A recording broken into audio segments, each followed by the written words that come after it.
ರಾಮ ಮಂದಿರದ ಉಂಡಿ ಕಳ್ಳತನ ಕ್ರೆಡಿಟ್ RSSಗೆ ಸಲ್ಲುತ್ತೆ. ಜೈಲಿಗೆ ಹೋಗಿ ಬಂದವರ ಮಗನ ಮಾತನ್ನ ನಾನ್ ಕೇಳಬೇಕಾ? ಹೀಗಂತ ವಿಜೇಂದ್ರ ಬಗ್ಗೆ, BK ಹರಿಪ್ರಸಾದ್, RSS ಬಗ್ಗೆ ಪ್ರಿಯಾಂಕ್ ಖರ್ಗೆ ಅವರದೇ ಶೈಲಿಯಲ್ಲಿ ಕಾಮೆಂಟ್ ಮಾಡಿದ್ದಾರೆ. ಮತ್ತೊಂದ್ ಕಡೆ GB ಎಲೆಕ್ಷನ್ ಸಂಬಂಧಪಟ್ಟಂಗೆ DK ಶಿವಕುಮಾರ್ ಒಂದಷ್ಟು ಹೇಳಿಕೆಯನ್ನು ಕೊಟ್ಟಿದ್ದಾರೆ.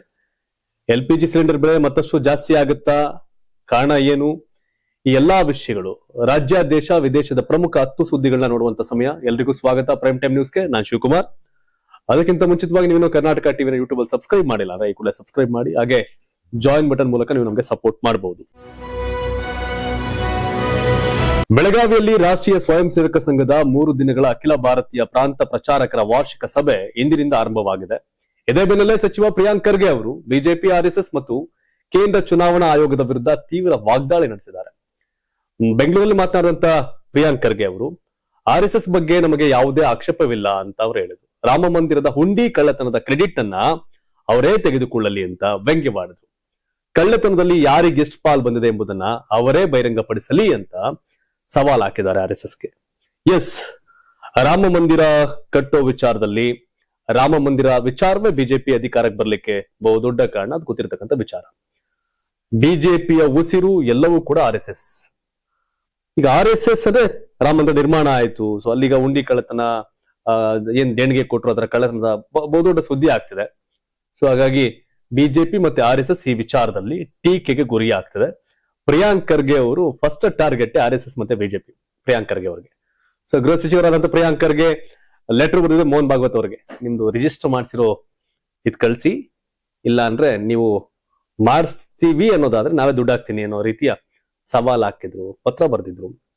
ಈಗ ಬೆಳಗಾವಿಲಿ ಅವ್ರದ್ದು ಸಭೆ ಆಗ್ತಿದೆ, RSS ಇಂದಿನಿಂದ ಶುರುವಾಗಿದೆ. ಈ ಗ್ಯಾಪ್ ಅಲ್ಲಿ ಆ ಉಂಡಿ ಕಳ್ಳತನದ ಹೊಣೆಯನ್ನು ಅವರೇ ಉರ್ಲಿ ಅಂತ ಹೇಳಿ ಮತ್ತೆ ಪದೇ ಪದೇ ತಮ್ಮ ವ್ಯಂಗ್ಯವಾಗಿ ಹೇಳಿಕೆನ ಕೊಡ್ತಾ ಇದ್ದಾರೆ. ಯಾಕಂದ್ರೆ ತಪ್ಪಾಗಿದೆ, ಅದನ್ನ ಕಾಂಗ್ರೆಸ್ ಕಾರಣ ಅನ್ನಕ್ಕಾಗಲ್ಲ. ಬಿಜೆಪಿ, RSS ಅದರಲ್ಲಿರೋ ಅದರ ಮೂಲ ರೂವಾರಿಗಳು, ಅದರ ಕ್ರೆಡಿಟ್ ಅನ್ನ ತಗೋತೀರಿ ನೀವು, ಲಾಭವನ್ನ ಕಟ್ಟಿದ್ನ ಅನ್ನೋದಾದ್ರೆ ಅದರ ಕಳ್ಳತನದ ಕ್ರೆಡಿಟ್ ಅನ್ನ ನೀವೇ ತಗೊಳ್ಳಿ ಅನ್ನುವಂತ ಸವಾಲುಗಳು. ಹಾಗಾಗಿ ಇದು ರೀತಿಯ ಮುಜುಗರದ ಸನ್ನಿವೇಶ RSSಗೆ, ಬಿಜೆಪಿ ಅವರಿಗೆ. ಇದು ಯಾವ ರೀತಿ ಫೇಸ್ ಮಾಡ್ತಾರೆ ನೋಡ್ಬೇಕು. ಯಾರು ಹೆಚ್ಚಾಗಿ ಈ ಬಗ್ಗೆ ಮಾತಾಡ್ತಿಲ್ಲ, ನೋಡ್ಬೇಕು ಏನ್ ಮಾಡ್ತಾರೆ ಅಂತ. ಮಾಜಿ ಸಿಎಂ BS ಯಡಿಯೂರಪ್ಪ ಅವರು ಜೈಲು ಸೇರಿದ್ದಕ್ಕೆ ಅವರ ಮಗ BY ವಿಜೇಂದ್ರ ಅವರೇ ಕಾರಣ ಅಂತ ಕೆಪಿಸಿಸಿ ಅಧ್ಯಕ್ಷ BK ಹರಿಪ್ರಸಾದ್ ವಾಗ್ದಾಳಿ ನಡೆಸಿದ್ದಾರೆ. ಈ ಕುರಿತಾಗಿ ಅವರು ಬೆಂಗಳೂರಿನಲ್ಲಿ ಮಾತನಾಡಿ, ಮರ್ಯಾದಾ ಪುರುಷೋತ್ತಮ ರಾಮ ತಂದೆ ನೀಡಿದ ವಚನ ಪಾಲನೆಗಾಗಿ ವನವಾಸ ಹೋದ್ರೆ ಯಡಿಯೂರಪ್ಪನವರು ಅವರ ಪುತ್ರ ವಿಜೇಂದ್ರನಿಗಾಗಿ ಸಿಕ್ಕ ಕಡೆಯೆಲ್ಲ ಸಹಿ ಮಾಡಿ ಲಂಚ ಪಡ್ಕೊಂಡು ಜೈಲು ವಾಸ ಅನುಭವಿಸಿದ್ರು ಅಂತ ಕಿಡಿಕಾರರು. ವಿಜೇಂದ್ರ ಸದ್ಯ ಬಿಜೆಪಿ ಒಳಗಿನ ಅಸಮಾಧಾನವನ್ನ ತಣಿಸಿ ರಾಜ್ಯಾಧ್ಯಕ್ಷ ಸ್ಥಾನವನ್ನು ಉಳಿಸಿಕೊಳ್ಳುವ ಕಡೆ ಗಮನ ಹರಿಸಬೇಕು. ರಾಮ ಮಂದಿರ ಹಗರಣದ ಬಗ್ಗೆ ಪ್ರಶ್ನೆ ಕೇಳುವ ಕಾಂಗ್ರೆಸ್ಸಿಗರನ್ನ ಟೀಕಿಸುವ ಯಾವ ನೈತಿಕತೆಯೂ ವಿಜೇಂದ್ರ ಆಗಿಲ್ಲ ಅಂತ ಅರಿತ್ರೆ ಒಳ್ಳೆದು ಅಂತ ವಿಜೇಂದ್ರ ವಿರುದ್ಧ ತೀವ್ರ ವಾಗ್ದಾಳಿಯನ್ನು ನಡೆಸಿದ್ದಾರೆ. ಚೆಕ್ ಮೂಲಕ ಲಂಚ ಪಡೆದ ಪ್ರಕರಣದಲ್ಲಿ ಜೈಲಿಗೆ ಹೋದಂತಹ ದೇಶದ ಮೊದಲ ಮುಖ್ಯಮಂತ್ರಿಯ ಪುತ್ರ BY ವಿಜೇಂದ್ರ ಇಂದು ಕಾಂಗ್ರೆಸ್ಗೆ ನೈತಿಕತೆಯ ಪಾಠ ಹೇಳ್ತಾರೆ. ಭ್ರಷ್ಟಾಚಾರದ ಬಗ್ಗೆ ತಮ್ಮದೇ ಪಕ್ಷದ ನಾಯಕರಿಂದ ಗಂಭೀರ ಆರೋಪಗಳಿಗೆ ಗುರಿಯಾಗಿರ್ತಕ್ಕಂಥ ಯಡಿಯೂರಪ್ಪ ಈಗಲೂ ಅಪ್ರಾಪ್ತ ಬಾಲಕಿಗೆ ಲೈಂಗಿಕ ದೌರ್ಜನ್ಯ ನೀಡಿದ ಆರೋಪಿ. ಈ ರೀತಿ ಅಸಹಾಯಕ ಅಪ್ರಾಪ್ತ ಹುಡುಗಿಯನ್ನ ಲೈಂಗಿಕವಾಗಿ ಪೀಡಿಸಿದ ಮನೆಯ ಹುಡುಗ ಪ್ರಭು ಶ್ರೀರಾಮಚಂದ್ರನ ಹಣ ಕಳುವ ಆರೋಪಿಗಳ ಪರ ವಹಿಸೋದ್ರಲ್ಲಿ ವಿಶೇಷವನ್ನು ಇಲ್ಲ ಅಂತ ಟೀಕೆ ಮಾಡಿದ್ದಾರೆ. ಹರಿಪ್ರಸಾದ್ ಕೆಪಿಸಿಸಿ ಅಧ್ಯಕ್ಷರು, ಮಾತುಗಾರ, ಆದ್ರೆ ಈ ರೇಂಜ್ಗೆ ವಿಜೇಂದ್ರಗೆ ಟೀಕೆ ಮಾಡ್ತಾರೆ ಅಂತ ವಿಜೇಂದ್ರ ಕೂಡ ಅನ್ಕೊಂಡಿಲ್ಲ ಅಂತ ಕಾಣುತ್ತೆ. ಕಾರಣ ಇಷ್ಟೇ, ಪೊಲಿಟಿಕಲಿ ಹರಿಪ್ರಸಾದ್ ಹೈಕಮಾಂಡ್ ಮಟ್ಟದ ಪ್ರಭಾವಿ, ಗ್ರೌಂಡ್ ಅಲ್ಲ. ಬಿಕಾಸ್ ಆಫ್ ಅವರು ಚುನಾವಣೆಗಳು ಯಾವ್ದು ಗೆಲ್ಲಿಸ್ಲಿಲ್ಲ, ಸೆಕೆಂಡರಿ, ಅದ್ ಬಿಟ್ಬಿಡಿ, ಚುನಾವಣೆ ಗೆದ್ದೇ ಮಾಡಬೇಕು ಅಂತೇನಿಲ್ಲ. ಆದ್ರೆ ಬಿಜೆಪಿ ರಾಜ್ಯಾಧ್ಯಕ್ಷ ಹಾಗೆ ಕಾಂಗ್ರೆಸ್ ರಾಜ್ಯಾಧ್ಯಕ್ಷ, ಇಬ್ಬರು ರಾಜ್ಯಾಧ್ಯಕ್ಷರ ನಡುವಿನ ಈ ಕಾಳಗ ಇಬ್ರದ್ನು ಕೂಡ ಅವ್ರ ಮರ್ಯಾದೆ ನೀವ್ರ, ಇವ್ರ ಮರ್ಯಾದೆ ಅವ್ರನ್ನ, ಇಬ್ರು ಮಾತಾಡ್ಕೋತಾ ಇದ್ದಾರೆ. ಒಂದ್ ರೀತಿಯ ಬಿಜೆಪಿ ವರ್ಸಸ್ ಕಾಂಗ್ರೆಸ್ ನಡುವಿನ ಮಾತಿನ ಸಮರ ಯಾವ ಹಂತಕ್ಕೆ ಹೋಗುತ್ತೋ ಗೊತ್ತಿಲ್ಲ. ಇನ್ನು ಅದಕ್ಕೆ ಬಿಜೆಪಿ ಅವರೆಲ್ಲ ಹಾಕಿದ್ದಾರೆ, ಒಂದು ಗ್ರಾಮ ಪಂಚಾಯತಿ ಚುನಾವಣೆಯನ್ನು ಗೆಲ್ಲದ, ನಿಂತ ಚುನಾವಣೆ ಎಲ್ಲವನ್ನು ಸೋತ, ತಾನೂ ಗೆಲ್ಲದ, ತನ್ನ ತಮ್ಮನನ್ನೂ ಗೆಲ್ಲಿಸಿಕೊಳ್ಳದ, ತಮ್ಮನ ಮಗನನ್ನೂ ಗೆಲ್ಲಿಸಿಕೊಳ್ಳದ ನಾಯಕ ಹರಿಪ್ರಸಾದ್ ಅಂತ ಬಿಜೆಪಿ ಅವ್ರು ಕಮೆಂಟ್ ಆಗ್ತಾರೆ. ಇವ್ರು ನಿಮ್ಮ ಅಪ್ಪನ ಜೈಲ್ ಕಳ್ಸಿದ್ದೆ ನೀನೆ, ಲಂಚದಲ್ಲಿ ಚೆಕ್ ಲಂಚ ತಗೊಂಡಂತ ದೇಶದ ಮೊಟ್ಟ ಮೊದಲ ಮುಖ್ಯಮಂತ್ರಿ ನಿಮ್ಮಪ್ಪ, ನಿನ್ ಕಾರಣಕ್ಕೆ ಜೈಲಿಗೆ ಹೋಗಿದ್ದು, ಅಪ್ರಾಪ್ತ ಬಾಲಕಿ ಆತರ ಲೈಂಗಿಕ ದೌರ್ಜನ್ಯ ಮಾಡಿದಂತ ಯಡಿಯೂರಪ್ಪ, ಇವೆಲ್ಲ ಬಂದ್ಬಿಡ್ತಾ ಇದೆ. ಅಂದ್ರೆ ಬಿಜೆಪಿಯ ರಾಜ್ಯಾಧ್ಯಕ್ಷರ ಹಿನ್ನೆಲೆ, ಕೆಪಿಸಿಸಿ ಅಧ್ಯಕ್ಷರ ಕೆಪಾಸಿಟಿ ಎರಡೂ ಕೂಡ ಈಗ ಸಂಘರ್ಷ ಆಗ್ತಿದೆ. ಹಾಗಾಗಿ ಬಿಜೆಪಿಯವರು ಆಗ್ತಾವ್ರೆ, ಒಂದ್ ಗ್ರಾಮ ಪಂಚಾಯತ್ ಚುನಾವಣೆ ಗೆಲ್ಲಿಲ್ಲ, ನೇರವಾಗಿ ನೀನ್ ಯಾವ ಸೀಮೆ ಅಧ್ಯಕ್ಷ ಅಂತ ಕಾಂಗ್ರೆಸ್ ಅಧ್ಯಕ್ಷನ ಬಿಜೆಪಿಯವರು ಕಾಮೆಂಟ್ ಆಗ್ತಾರೆ. ನೀನ್ ಚೆಕ್ಕಲ್ಲಿ ಲಂಚ ತಗೊಂಡಂತ ಮುಖ್ಯಮಂತ್ರಿ ಮಗ, ನಿನ್ ಕಾರಣ ನಿಮ್ಮಪ್ಪ ಜೈಲ್ಗೆ ಹೋಗಿದ್ದು, ನಿಮ್ಮಪ್ಪ ಹಿಂಗೆ ಹಂಗೆ ಅಂತ ಹರಿಪ್ರಸಾದ್ ವಿಜೇಂದ್ರ ಬಗ್ಗೆ ಮಾತಾಡ್ತಾವ್ರೆ. ಕಾಂಗ್ರೆಸ್ ಅಧ್ಯಕ್ಷರು ಬಿಜೆಪಿ ಅಧ್ಯಕ್ಷರು ಬೀದಿಯಲ್ಲಿ ಜನಗಳಿಗೆ ಒಳ್ಳೆ ಪ್ರದರ್ಶನ ಕೊಡ್ತಾವ್ರೆ. ಬಿಜೆಪಿ ರಾಜ್ಯಾಧ್ಯಕ್ಷ ಹಾಗೂ ಶಾಸಕ ಬಿವೈ ವಿಜೇಂದ್ರ ಎಂದು ಕೇಂದ್ರ ಸಚಿವ ಮಾಜಿ ಮುಖ್ಯಮಂತ್ರಿ ಹಾಗೂ ಜೆಡಿಎಸ್ ರಾಜ್ಯಾಧ್ಯಕ್ಷ ಎಚ್.ಡಿ. ಕುಮಾರಸ್ವಾಮಿ ಅವರನ್ನ ಬೆಂಗಳೂರಲ್ಲಿ ಭೇಟಿ ಮಾಡಿ ಮಹತ್ವದ ಮಾತುಕತೆ ನಡೆಸಿದರು. ಈ ವೇಳೆ ರಾಜ್ಯ ರಾಜಕೀಯದ ಪ್ರಚಲಿತ ವಿದ್ಯಮಾನಗಳು, ಬಿಜೆಪಿ ಜೆಡಿಎಸ್ ಮೈತ್ರಿಯ ಮುಂದಿನ ಕಾರ್ಯತಂತ್ರ ಹಾಗೂ ಮುಂಬರುವ ರಾಜಕೀಯ ಬೆಳವಣಿಗೆಗಳ ಕುರಿತು ಉಭಯ ನಾಯಕರು ಸುದೀರ್ಘ ಚರ್ಚೆ ನಡೆಸಿದರು. ಜೊತೆಗೆ ಕಾಂಗ್ರೆಸ್ ಸರ್ಕಾರದ ವಿರುದ್ಧ ಹೋರಾಟವನ್ನ ಮತ್ತಷ್ಟು ತೀವ್ರಗೊಳಿಸುವುದು, ಜನಪರ ಹೋರಾಟಗಳನ್ನ ಸಂಘಟಿತವಾಗಿ ನಡೆಸುವುದು ಹಾಗೂ ಮುಂಬರುವ ಚುನಾವಣೆಗಳನ್ನ ಮೈತ್ರಿಯಾಗಿ ಸಮರ್ಥವಾಗಿ ಎದುರಿಸುವ ಕುರಿತು ಸಮಾಲೋಚನೆ ನಡೆಸಲಾಗಿದೆ ಅಂತ ತಿಳಿದು ಬಂದಿದೆ. ರಾಜ್ಯದಲ್ಲಿ ಬಿಜೆಪಿ ಜೆಡಿಎಸ್ ಮೈತ್ರಿಯನ್ನ ಇನ್ನಷ್ಟು ಬಲಪಡಿಸುವ, ಸಂಘಟನಾತ್ಮಕವಾಗಿ ಒಂದಾಗಿ ಮುನ್ನಡೆಯುವ ಬಗ್ಗೆ ಉಭಯ ನಾಯಕರು ಅಭಿಪ್ರಾಯ ವಿನಿಮಯ ಮಾಡಿಕೊಂಡ್ರು. ಈ ಸಭೆಯಲ್ಲಿ ಜೆಡಿಎಸ್ ವಿಧಾನ ಪರಿಷತ್ ಸದಸ್ಯ ಎಸ್.ಎಲ್. ಭೋಜೇಗೌಡರು ಕೂಡ ಉಪಸ್ಥಿತರಿದ್ದರು. ಒಟ್ಟಾರೆ ಬಿಜೆಪಿ ಮತ್ತು ಜೆಡಿಎಸ್ ನಾಯಕತ್ವದ ಈ ಸಭೆ ರಾಜ್ಯ ರಾಜಕೀಯದಲ್ಲಿ ಮಹತ್ವ ಪಡ್ಕೊಂಡಿದೆ. ಮುಂಬರುವ ಚುನಾವಣೆಗಳು ಹಾಗೂ ಮೈತ್ರಿಯ ಮುಂದಿನ ರಾಜಕೀಯ ಕಾರ್ಯತಂತ್ರದ ದೃಷ್ಟಿಯಿಂದ ಈ ಭೇಟಿ ವಿಶೇಷ ಗಮನವನ್ನ ಸೆಳೆದಿದೆ. ಇಷ್ಟು ದಿನ ಮೈತ್ರಿ ವಿರುದ್ಧ ವಾರ್ ಮಾಡಿದಂತ ವಿಜೇಂದ್ರ ಅವರು ಈಗ ಡಿ.ಕೆ. ಶಿವಕುಮಾರ್ ವೇಗ ಎಲ್ಲವನ್ನೂ ಕಂಡು ಈಗ ಮೈತ್ರಿ ಜೊತೆ ಹಸ್ತವನ್ನ ಚಾಚಂಗ್ ಕಾಣ್ತಿದೆ. ಜೆಡಿಎಸ್ ಬಿಜೆಪಿ ಮೈತ್ರಿ ಬಗ್ಗೆ ಒಲವಿರ್ಲಿಲ್ಲ ವಿಜೇಂದ್ರ ಟೀಮ್ಗೆ. ಯಾಕೆನ್ನೋದು ಗೊತ್ತಿರೋ ವಿಷಯನೇ. ಪ್ರೀತಮ್ ಗೌಡ್ರು ಅವಾಗ ಪ್ರತಾಪವನ್ನ ತೋರಿಸ್ತಾ ಇದ್ರು ಜೆಡಿಎಸ್ ನಾಯಕರ ಮೇಲೆ. ಕಮಾನ್ ರೇವಣ್ಣ ಅಂತ ಎಲೆಕ್ಷನ್ ಮಾಡಿದ್ರು, ಸೋತಿದ್ರು. ಈಗ ಬಿಜೆಪಿ ಪ್ರಧಾನ ಕಾರ್ಯದರ್ಶಿ ಕುಮಾರಸ್ವಾಮಿ ಅವ್ರಿಗೆ ಅವಾಗ ಒಂದಷ್ಟು ಪಾಠ ಮಾಡ್ತಾ ಇದ್ರು, ಈ ಸೀಟು ಆ ಸೀಟು ಅಂತ. ಮೊನ್ನೆ 18 ಸೀಟ್ ಬಗ್ಗೆ ಚರ್ಚೆ ಆಗಿತ್ತು. ಸೊ ಈಗ ನಾವು ಕಿತ್ತಾಡ್ಕೊಂಡ್ರೆ ಡಿ.ಕೆ. ಶಿವಕುಮಾರ್ ಮಿಷನ್ 150 ಮಿಷನ್ 160 ಅಂತ ನೆಕ್ಸ್ಟ್ ಚುನಾವಣೆಯಲ್ಲಿ ಕಾಂಗ್ರೆಸ್ ಅಧಿಕಾರ ತರೋದು ಯಾವುದೇ ಡೌಟ್ ಇಲ್ಲ, ನಾವು ಕಿತ್ತಾಡೋದ್ ಬೇಡ ಅಂತ ವಿಜೇಂದ್ರ ನಿರ್ಧಾರ ಮಾಡೋದಂಗೆ ಕಾಣ್ತಿದೆ.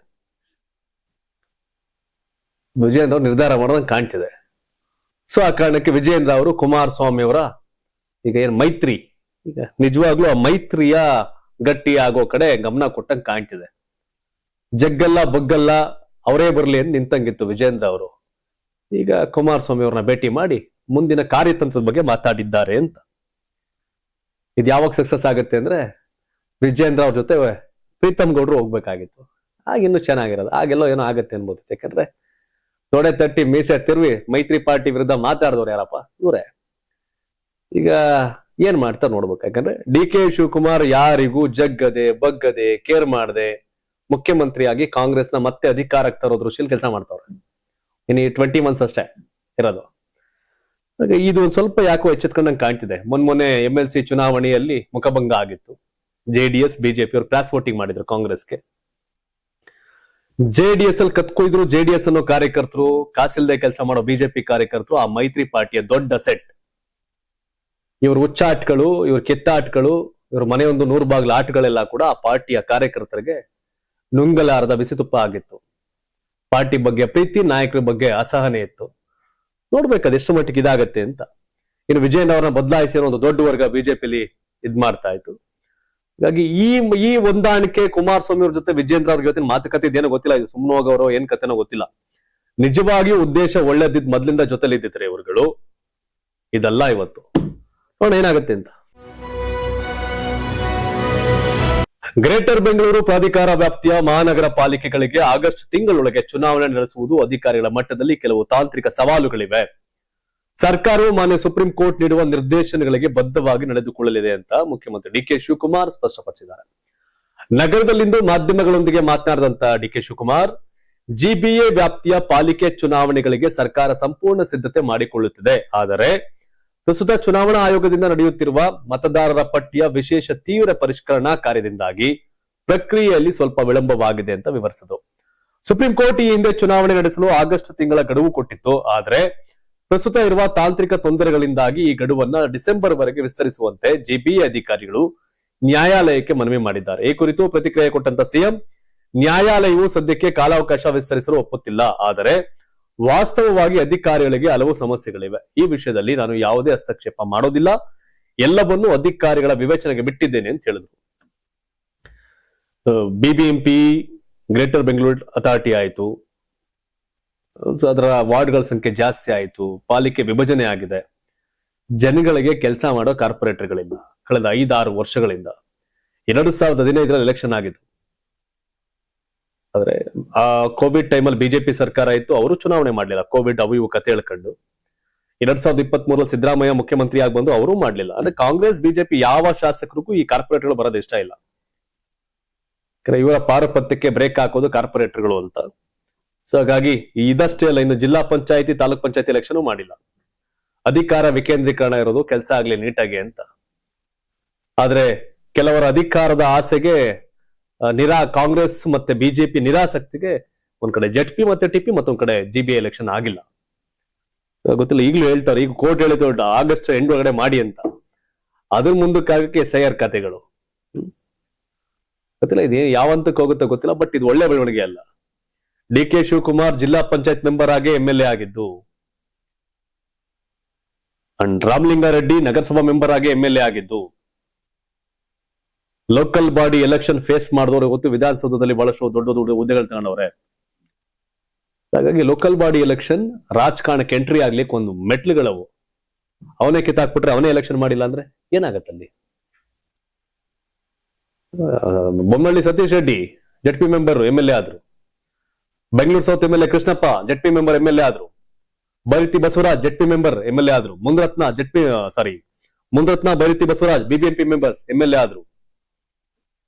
ಲೋಕಲ್ ಬಾಡಿಗೆ ಅಷ್ಟೊಂದು ತಾಕತ್ತಿದೆ. ಜಯನಗರ MLA ಬಿಬಿಎಂಪಿ ಮೆಂಬರ್ ಆಗಿದ್ರು. ಹಾಗಾಗಿ ಆ ಎಲೆಕ್ಷನ್ ಗಳು ಮಾಡ್ಲೇಬೇಕಾಗಿದೆ. 5-6 ವರ್ಷ ಗತಿ ಇಲ್ಲ ಅಲ್ಲಿಗೆ. ವಾರ್ಡ್ ಕಾರ್ಪೊರೇಟರ್ಗಳಿಲ್ಲ, ಜೆಡ್ಪಿ ಮೆಂಬರ್ ಟಿಪಿ ಮೆಂಬರ್ಗಳಿಲ್ಲ. ಬೂಟಾಟಿಕೆ ಎಲ್ರದು ಅಷ್ಟೇ. ರಾಜಧಾನಿ ಬೆಂಗಳೂರಿನಲ್ಲಿ ಫುಟ್ಪಾತ್ ಒತ್ತುವರಿಯಿಂದ ಸಾರ್ವಜನಿಕರು ಎದುರಿಸುತ್ತಿರುವ ಸಮಸ್ಯೆಗಳನ್ನ ನಿವಾರಿಸೋಕೆ ರಾಜ್ಯ ಸರ್ಕಾರ ಮಹತ್ವದ ಕ್ರಮ ಕೈಗೊಂಡಿದೆ.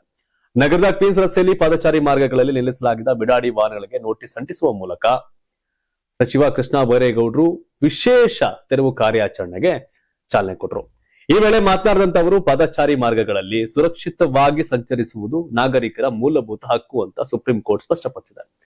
ಬೆಂಗಳೂರಲ್ಲಿ ಇದುವರೆಗೂ ನಡೆದ ಅಪಘಾತಗಳಲ್ಲಿ 931 ಪಾದಚಾರಿಗಳು ಮೃತಪಟ್ಟಿದ್ದು, 3800ಕ್ಕೂ ಹೆಚ್ಚು ಮಂದಿ ಗಾಯಗೊಂಡಿರುವ ಹಿನ್ನೆಲೆಯಲ್ಲಿ ಸಾರ್ವಜನಿಕರ ಸುರಕ್ಷತೆಗಾಗಿ ಈ ಕ್ರಮ ಅನಿವಾರ್ಯವಾಗಿದೆ ಅಂತ ಹೇಳಿದರು. ಈವರೆಗೆ ನಡೆದ ಕಾರ್ಯಾಚರಣೆಯಲ್ಲಿ ಫುಟ್ಪಾತ್ ಗಳನ್ನ ಆಕ್ರಮಿಸಿಕೊಂಡಿದ್ದ 1581 ರ್ಯಾಂಪ್ ಮತ್ತು ಮೆಟ್ಟಿಲುಗಳು, 1790 ಅಂಗಡಿಗಳ ಮುಂಭಾಗದ ಅನಧಿಕೃತ ಶೆಡ್ಗಳು ಹಾಗೂ ಶಾಶ್ವತ ನಿರ್ಮಾಣಗಳು ಜೊತೆಗೆ ಸುಮಾರು 2200 ಸೈನ್ ಬೋರ್ಡ್ಗಳು ಮತ್ತು ಜಾಹೀರಾತು ಫಲಕಗಳನ್ನ ತೆರವುಗೊಳಿಸಲಾಗಿದೆ ಅಂತ ಸಚಿವರು ಮಾಹಿತಿಯನ್ನ ಕೊಟ್ಟರು. ಅಂಗಡಿ ಮಾಡ್ತಿದ್ರು, ಫುಟ್ಪಾತ್ ಗಾಡಿ ಹಾಕೊಂಡೋದಾಯ್ತು. ಈಗ ಗಾಡಿ ನಿಲ್ಸಿ ತಿಂಗಳ ಗಟ್ಟಲೆ ಅಲ್ಲಿ ಇಲ್ಲಿ ಹೋದವ್ರಿಗೂ ಕೂಡ ಕಾಟ. ಅವನು ಕೂಡ ತಗೊಂಡು ಗುಜರಿಗೆ ಹಾಕ್ತಾರೆ, ಸ್ಕ್ರಾಪ್ ಹಾಕ್ತಾರೆ. ಸೊ ಹಾಗಾಗಿ ಬೇಕಾಬಿಟ್ಟಿ ಸಿಕ್ಕದ ಕಡೆ ರೋಡಲ್ಲಿ ಕಾರ್ ನಿಲ್ಸಿ, ಲಾರಿ ನಿಲ್ಸಿ, ವೆಹಿಕಲ್ ನಿಲ್ಸಿ ಹೋಗೋರು ಮತ್ತೆ ಸಿಗುತ್ತೆ ನಿಮ್ ಗಾಡಿ ಏನಿಲ್ಲ, ಸ್ಕ್ರಾಪ್ ಅಲ್ಲಿ ಇರುತ್ತೆ ಅಷ್ಟೇ. ಹಾಗಾಗಿ ಬೆಂಗಳೂರನ್ನ ಕ್ಲೀನ್ ಮಾಡಕ್ ಹೊರಟವ್ರೆ. ಸೊ ಇದು ಎಲ್ಲಾ ಕಡೆ ಆಗ್ಲಿ ಅನ್ನೋದು ಎಲ್ಲರ ನಿಲುವು ಮತ್ತೆ ಒಲವು. ಅದು ಕೆಲವೊಂದು ಮಲ್ಲೇಶ್ವರಂಗೂ, ಯಶವಂತಪುರಕ್ಕೂ, ಯಲಹಂಕಕ್ಕೂ ಸೀಮಿತ ಆಗದೆ ಒಂದೊಂದು ಸೋಷಿಯಲ್ ಮೀಡಿಯಾ ಸವಾಲ್ ಆಗ್ತಾ ಇದ್ರು. ಇವೆಲ್ಲ ಶಿವಾಜಿನಗರಕ್ಕೂ ಚಾಮರಾಜಪೇಟೆಗೂ ಆಗತ್ತ ಅವಕಾಶ, ಅಲ್ಲೆಲ್ಲ ಹಂಗೆ ಇರತ್ತ ಅಂತ ಗೊತ್ತಿಲ್ಲ ಅದೇನು ಅಂತ. ಬಟ್ ಕೃಷ್ಣ ಬೈರೇಗೌಡ ಅವ್ರ ರೀತಿಯ ಯಾವುದೇ ರೀತಿಯ ಪಾರ್ಶಿಯಾಲಿಟಿ ಮಾಡಲ್ಲ ಆ ಮನುಷ್ಯಲ್ಲ. DK ಶಿವಕುಮಾರ್ ಅದೇ ರೀತಿ ಇದ್ದಾರೆ. ನೋಡ್ಬೇಕು, ಇಡೀ ಬೆಂಗಳೂರನ್ನ ನೀಟಾಗಿ ಕ್ಲೀನ್ ಮಾಡ್ಬಿಡಿ, ಒಳ್ಳೇದಾಗ್ಲಿ ಅಷ್ಟೇ. ಕಳೆದ ವರ್ಷ ಚುನಾವಣಾ ಪ್ರಚಾರದ ವೇಳೆ ನಡೆದ ಭೀಕರ ಕಾಲ್ತುಳಿತ ದುರಂತದ ನಂತರ ತಮಿಳುನಾಡು ಮುಖ್ಯಮಂತ್ರಿ ಹಾಗೂ ತಮಿಳಗ ವೆಟ್ರಿ ಕಳಗಂ ಪಕ್ಷದ ಮುಖ್ಯಸ್ಥ ಸಿ ಜೋಸೆಫ್ ವಿಜಯ್ ಅವರು ಮೊದಲ ಬಾರಿಗೆ ಕರೂರ್ ಜಿಲ್ಲೆಗೆ ಭೇಟಿ ನೀಡಿದ್ದಾರೆ. ಈ ವೇಳೆ ದುರಂತದಲ್ಲಿ ಮೃತಪಟ್ಟವರ ಕುಟುಂಬಗಳಿಗೆ ಅನುಕಂಪದ ಆಧಾರದ ಮೇಲೆ ಸರ್ಕಾರಿ ಉದ್ಯೋಗದ ನೇಮಕಾತಿ ಪತ್ರಗಳನ್ನು ವಿತರಿಸಿ ಅವರು ಮಾತನಾಡಿದರು. ಭಾವನಾತ್ಮಕವಾಗಿ ಮಾತನಾಡಿದಂತ ಸಿಎಂ ವಿಜಯ್, ಕರೂರು ಕಾಲ್ತುಳಿತದ ಘಟನೆ ನನಗೆ ತೀವ್ರ ಆಘಾತ ಮತ್ತು ನೋವುಂಟು ಮಾಡಿದೆ. ನಾವು ನಮ್ಮ ಸಹೋದರಿಯರ ಮಕ್ಕಳನ್ನ ಕಳೆದುಕೊಂಡಿದ್ದೇವೆ. ನಾನು ಜನಸಂದಣಿಯನ್ನು ನಿಯಂತ್ರಿಸಲು ಪೊಲೀಸರನ್ನ ಸಂಪೂರ್ಣವಾಗಿ ನಂಬಿದ್ದೆ. ಆದರೂ ಸಂಭವಿಸಿದ ಸಾವುಗಳಿಗೆ ನನ್ನನ್ನೇ ಹೊಣೆ ಮಾಡಲಾಯಿತು ಅಂತ ಬೇಸರ ವ್ಯಕ್ತಪಡಿಸಿದರು. ತಮ್ಮ ಭೇಟಿಗೆ ಅಡ್ಡಿಪಡಿಸಲು ಯತ್ನಿಸಿದ ಪ್ರತಿಪಕ್ಷ DMK ವಿರುದ್ಧ ತೀವ್ರ ವಾಗ್ದಾಳಿ ನಡೆಸಿದ ಮುಖ್ಯಮಂತ್ರಿಗಳು, ನೀವು ಇನ್ನೂ ಅಧಿಕಾರದಲ್ಲಿದ್ದೀರಿ ಎಂದುಕೊಂಡಿದ್ದೀರಾ?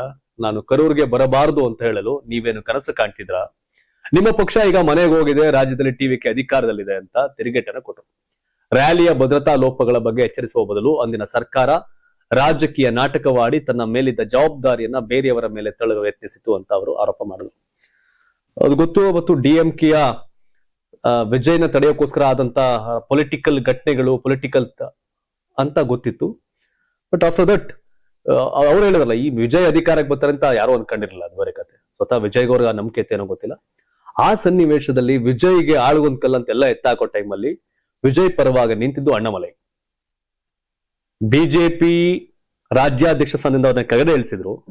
ಆದ್ರೆ ನಿಜವಾಗ್ಲೂ ಆ ಹೊಣೆಗಾರರು ಡಿಎಂಕೆ ಸರ್ಕಾರ, ಪೊಲೀಸರು ಅಂತ ಟೆಕ್ನಿಕಲಿ ಪಾಯಿಂಟ್ ಅನ್ನ ರೈಸ್ ಮಾಡಿ ಅವತ್ತು ವಿಜಯ್ ಪರವಾಗಿ ನಿಂತಿದ್ದು ಅಣ್ಣಾಮಲೈ. ಬಟ್ ಯಾವತ್ತೂ ಕೂಡ ವಿಜಯ್ ಅಂತ ದೊಡ್ಡ ಸನ್ನಿವೇಶದಲ್ಲೂ ಹಿನ್ನಡೆ ಆದಂತ ಸನ್ನಿವೇಶ ಅಣ್ಣಾಮಲೈ ಜೊತೆಯಾಗಿ ನಿಂತು. ಬಟ್ ಸಿಎಂ ಆದ್ಮೇಲೆ ಅವ್ರದ್ದೇನು ಮಾತುಕತೆ ಇಲ್ಲ, ಏನೆಲ್ಲ ಗೊತ್ತಿಲ್ಲ. ಅವರು ಬಿಜೆಪಿ ತೊರೆದು ಸಪರೇಟ್ ಮೂವ್ಮೆಂಟ್ ಅಲ್ಲಿ ಇದ್ದಾರೆ ಅಣ್ಣಾಮಲೈ. ಹಾಗಾಗಿ ಡಿಎಂಕೆ ಹೇಳ್ತಾರಲ್ಲ, ನೀವೇನ್ ನಾವೇ ಅಧಿಕಾರದಲ್ಲಿ ಕನ್ಸ್ಕೊಂಡಿದ್ರಾ ಅಂತ ಹೇಳ್ತಿದ್ದಾರೆ.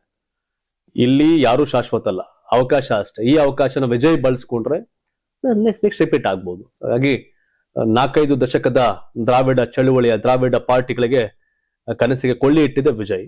ಹಾಗಾಗಿ ರಾಜಕೀಯ ಕಾರಣಕ್ಕೆ ಯಾರ್ದೋ ಮಳೆ ಹಾಳು ಮಾಡೋದು, ಯಾರ್ದೋ ಸಾವಿಗೆ ಕಾರಣ ಆಗೋದಿದೆಯಲ್ಲ, ಯಾವ್ದು ಒಳ್ಳೆ ಬೆಳವಣಿಗೆ ಅಲ್ಲ. ಬಟ್ ಅವತ್ತು ಕಂಪ್ಲೀಟ್ಲಿ ಪೊಲೀಸರು ಮತ್ತೆ ಡಿಎಂಕೆ ಫೇಲ್ ಆಗಿತ್ತು. ಆ ಟೈಮಲ್ಲಿ ವಿಜಯ್ ಮತ್ತೆ ತುಂಬಾ ಕೆಳಗಡೆ ಮೀನ್ಸ್ ಎಲ್ರೂ ಟೀಕೆ ಟಿಪ್ಪಣಿ ಮಾಡಕ್ ಶುರು ಆಗ್ಬಿಟ್ಟಿದ್ರು ವಿಜಯ್ಗೆ, ಸಾಕು ಅನ್ನೋ ಮಟ್ಟಿಗೆ. ಇನ್ನೊಂದ್ ಕಡೆ ಸಿಬಿಐ ಇನ್ವೆಸ್ಟಿಗೇಷನ್ ಇವೆಲ್ಲವೂ ಇತ್ತು, ಚುನಾವಣಾ ಪ್ರಚಾರ ಎಲ್ಲವೂ ಕೂಡ ಒಂಥರ ಹೋಲ್ಡ್ ಆದಂಗಿತ್ತು. ಆದ್ರೂ ಜನ ಕೈ ಹಿಡಿದ್ರು. ಜನ ಅಷ್ಟೇ ಸ್ಟ್ರಾಂಗ್. ಇನ್ನೊಬ್ರು ಯಾರೋ ನಾವು ಡಿಎಂಕೆ ಸ್ಟ್ರಾಂಗ್, ನಾವು ಅಧಿಕಾರಕ್ಕೆ ಬರಕ್ಕೆ ಯಾರನ್ನೋ ಬಿಡಲ್ಲ, ಇನ್ನೊಬ್ರು ಯಾರೋ ಸ್ಟ್ರಾಂಗ್ ಆಗಲ್ಲ. ಎಲ್ಲಾ ಕಡೆ ಅದು ಕರ್ನಾಟಕಕ್ಕೂ ಅನ್ವಯ, ಕೇಂದ್ರಕ್ಕೂ ಅನ್ವಯ, ಎಲ್ಲಾ ಕಡೆ ಅನ್ವಯ ಅದು. ಅಮೆರಿಕ ಅಧ್ಯಕ್ಷ ಡೊನಾಲ್ಡ್ ಟ್ರಂಪ್ ಅವರನ್ನ ಹತ್ಯೆ ಮಾಡಲು ಇರಾನ್ ಸಂಚು ರೂಪಿಸಿದೆ ಅಂತ ಇಸ್ರೇಲ್ ನೀಡಿದ ಅತ್ಯಂತ ಪ್ರಮುಖ ಗುಪ್ತಚರ ಮಾಹಿತಿಯು ಈಗ ಜಾಗತಿಕ ರಾಜಕಾರಣದಲ್ಲಿ ಭಾರಿ ಸಂಚಲನ ಮೂಡಿಸಿದೆ. ಇರಾನ್ನ ಮಾಜಿ ಪರಮೋಚ್ಚ ನಾಯಕ ಅಲಿ ಖಮೇನಿ ಅವರ ಅಂತ್ಯಕ್ರಿಯೆ ಮೆರವಣಿಗೆಯ ಸಂದರ್ಭದಲ್ಲೇ ಅಮೆರಿಕವು ಇರಾನ್ ಮೇಲೆ ಮತ್ತೆ ದಾಳಿ ನಡೆಸಲು ಇಸ್ರೇಲ್ ನೀಡಿದ ಈ ಕೊಲೆ ಸಂಚಿನ ರಹಸ್ಯ ಮಾಹಿತಿಯ ಪ್ರಮುಖ ಕಾರಣ ಅಂತ ಹೇಳಲಾಗ್ತಿದೆ. ಇದೇ ಕಾರಣದಿಂದ ಶಾಂತಿ ಒಪ್ಪಂದದ ಬಳಿಕವೂ ಟ್ರಂಪ್ ಇರಾನ್ ಮೇಲೆ ದಾಳಿಯನ್ನ ಮುಂದುವರೆಸಿದ್ದಾರೆ ಎನ್ನಲಾಗ್ತಾ ಇದೆ.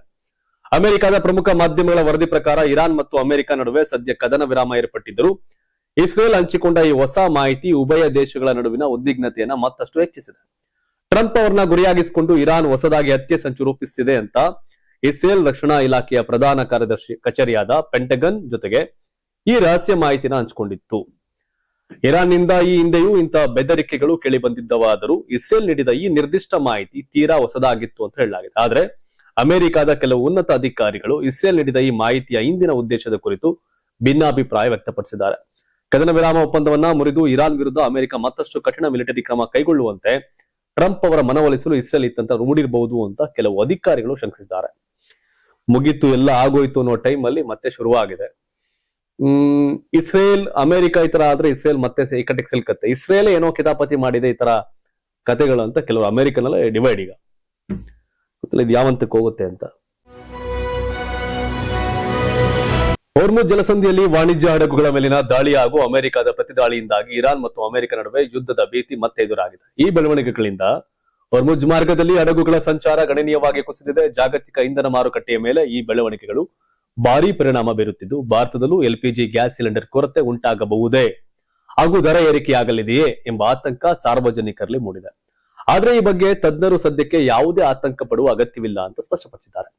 ಭಾರತಕ್ಕೆ ಆಮದಾಗುವ ಒಟ್ಟು ಎಲ್ಪಿಜಿ ಪೈಕಿ ಸುಮಾರು 60% ಪೂರೈಕೆಯು ಹೊರ್ಮುಜ್ ಜಲಸಂಧಿ ಮಾರ್ಗದ ಮೂಲಕವೇ ಸಾಗುತ್ತದೆ.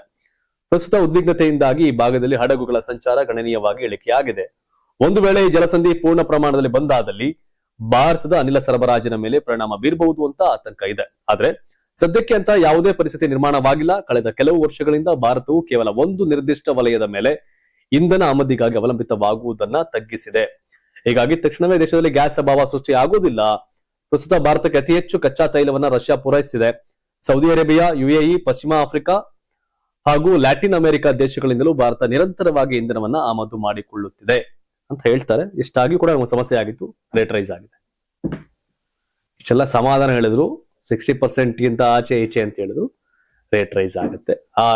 ಅದಿಂಗೆ ಇರಾನ್ ಹಾಗೂ ಅಮೆರಿಕ ನಡುವಿನ ಸಂದಿಗ್ಧತೆ, ಈ ಸನ್ನಿವೇಶ ವಾತಾವರಣ ತಿಳಿಯಾಗದ ಹೊರತು ಏನ್ ನಾವು ಫ್ಯೂಯಲ್ ಮೇಲೆ ಡಿಪೆಂಡ್ ಆಗಿದೀವಿ, ಆ ಡಿಪೆಂಡೆನ್ಸಿ ಕಡಿಮೆ ಮಾಡಕ್ ಸಾಧ್ಯ ಇಲ್ಲ. ದೊಡ್ಡ ಮಟ್ಟಿಗೆ ಇಡೀನೇ ಕಡಿಮೆ ಮಾಡಕ್ಕಲ್ಲ. 140 ಕೋಟಿ ಜನ ಏನು 1 ಕೋಟಿನ 2 ಕೋಟಿನ ಕಡಿಮೆ ಮಾಡಕ್ಕೆ ಆಗಲ್ಲ. ಓಡ್ತಾನೆ ಇದರಿಂದ ಸಮಸ್ಯೆನೆ. ಬಾಂಗ್ಲಾದೇಶದ ಮಾಜಿ ಪ್ರಧಾನಿ ಶೇಖ್ ಹಸೀನಾ ಅವರು ಅವಾಮಿ ಲೀಗ್ನ ಇತರ ಗಡೀಪಾರು ನಾಯಕರೊಂದಿಗೆ ಡಿಸೆಂಬರ್ ವೇಳೆಗೆ ಸ್ವಯಂ ಪ್ರೇರಣೆಯಿಂದ ಬಾಂಗ್ಲಾದೇಶಕ್ಕೆ ಮರಳೋಕೆ ಉದ್ದೇಶಿಸಿದ್ದಾರೆ ಅಂತ ಘೋಷಿಸಿದ್ದಾರೆ. ಆದ್ರೆ ಅವರು ಬಾಂಗ್ಲಾಗೆ ತೆರಳಿದ ನಂತರ ಬಂಧನ ಅಥವಾ ಸಾವಿನ ಸಾಧ್ಯತೆ ಹೆಚ್ಚಾಗಿದೆ ಅಂತ ಹೇಳಿದ್ದಾರೆ. ಆಗಸ್ಟ್ 2024ರಲ್ಲಿ ಅವರ ಪದಚ್ಯುತಿಗೊಳಿಸಿದ ವಿದ್ಯಾರ್ಥಿ ನೇತೃತ್ವದ ದಂಗೆಯ ನಂತರ ಭಾರತದಲ್ಲಿ ಆಶ್ರಯ ಪಡೆದಿದ್ದ 78 ವರ್ಷದ ನಾಯಕಿ ರಾಯ್ಟರ್ಸ್ಗೆ ನೀಡಿದ ಸಂದರ್ಶನದಲ್ಲಿ ಮಾತನಾಡಿದ್ದು, ಭಾರತದಿಂದ ಬಾಂಗ್ಲಾಗೆ ಹಿಂದಿರುಗಿದ ನಂತರ ನ್ಯಾಯಾಲಯಗಳ ಮುಂದೆ ಶರಣಾಗಲು ಯೋಚಿಸುತ್ತಿರುವುದಾಗಿ ಹೇಳಿದ್ದಾರೆ. ಸ್ವದೇಶಕ್ಕೆ ಮರಳುವ ಕುರಿತು ಢಾಕಾದಲ್ಲಿರುವ ಪ್ರಸ್ತುತ ಅಧಿಕಾರಿಗಳೊಂದಿಗೆ ಯಾವುದೇ ಸಂವಹನ ನಡೆದಿಲ್ಲ ಅಂತ ಅವರು ಸ್ಪಷ್ಟಪಡಿಸಿದ್ದಾರೆ. ನಾನು ಹಿಂದಿರುಗಿದಾಗ ಅವರು ನನ್ನನ್ನು ಬಂಧಿಸಬಹುದು, ಅವರು ನನ್ನನ್ನು ಕೊಲ್ಲಬಹುದು ಅಂತ ಶೇಖ್ ಹಸೀನಾ ಸುದ್ದಿ ಸಂಸ್ಥೆಗೆ ತಿಳಿಸಿದ್ದಾರೆ.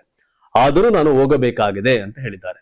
ತಮ್ಮ ದೇಶದಲ್ಲಿ ತಮ್ಮ ರಾಜಕೀಯ ಬೆಂಬಲಿಗರು ಎದುರಿಸುತ್ತಿರುವ ಪರಿಸ್ಥಿತಿಯ ಬಗ್ಗೆ ತೀವ್ರ ಕಳವಳವನ್ನ ವ್ಯಕ್ತಪಡಿಸಿದ ಮಾಜಿ ಪ್ರಧಾನಿ ತಮ್ಮ ತವರು ನೆಲದಲ್ಲಿ ಪರಿಣಾಮಗಳನ್ನ ಎದುರಿಸುವ ನಿರ್ಧಾರವನ್ನ ಒತ್ತಿ ಹೇಳಿದ್ರು. ನನ್ನ ಪಕ್ಷದ ನಾಯಕರು ಮತ್ತು ಕಾರ್ಯಕರ್ತರ ಮೇಲೆ ಅಗಾಧವಾದ ದಬ್ಬಾಳಿಕೆ ನಡೀತಿದೆ.